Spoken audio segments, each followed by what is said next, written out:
most of you in this room, I never studied political science. I studied English literature. So words really matter to me. And you may call me old-fashioned, but I tend to defer to the actual definitions of words when I use them.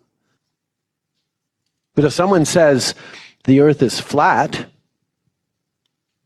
you can see extensive YouTube pages devoted by people who've decided, and this is a recent phenomenon over the past decade or so, that the earth is flat, because their experience as they look out to the horizon is, boy, the earth sure looks flat. I studied English literature. So words really matter to me. And you may call me old-fashioned, but I tend to defer to the actual definitions of words when I use them. And they find different ways of proving to themselves that the earth is flat. Now that the earth is flat. Now that the earth is flat. Now that bring us as a society to very scary places. Bring us as a society to very scary places. Include a microchip that's going to track you or poison you. Microchip that's going to track you or poison you when it's actually about saving your life. Before the pandemic, before much of this, I got fascinated with the idea of flat earthers. Now, this is an entirely new phenomenon. There wasn't really any moment back in recorded history, not the ancient Greeks or the ancient Babylonians or the Incas or whoever else, who actually wondered whether the earth was actually flat or not.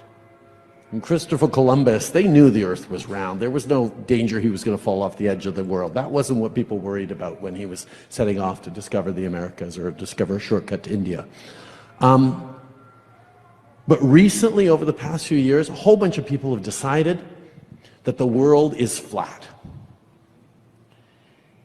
Now, everything we know about science, from the people we've sent to the moon, to the photos we've taken from space, to how we explain day versus night and seasons, we know that the earth is round. But there are a whole bunch of people out there who have decided that the earth is flat. And they hang out with each other, and they find different ways of proving to themselves that the earth is flat. Now, that may not seem like a very serious thing, because someone who believes the earth is flat is not going to necessarily cause tremendous harm to everyone else. But the ability to start to believe something that simply isn't true, because enough people are telling you and reinforcing that around you, actually starts creating real problems and can bring us as a society to very scary places. I've spoken with enough people over the past while to realize that people are sort of, seems horrible to say, but kind of used to astronauts. We're used to people going up to space to the ISS, whether it's billionaires, whether it's people traveling around the world. Lots of people have done that. But every time you see a picture from those people, those astronauts in space, you see part of the curve of the Earth.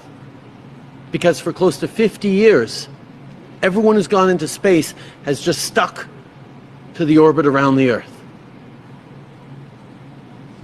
In the entire history of humanity, only 24 people have actually seen the full circle of the Earth. Because you have to get at least most of the way to the moon before you can see that. 24 people have ever seen with their own eyes the circle of the Earth, and now a Canadian is going to be part of the very next people to see that, the first non-American to do it. It's a big deal, and it's a credit to Jeremy, but it's also a credit to the amazing scientists, researchers, and workers at the Canadian Space Agency and at scientific institutions around the world who've been continuing to step up and contribute to the advancement of science. It's a great day for Canada. It's a great day for us all.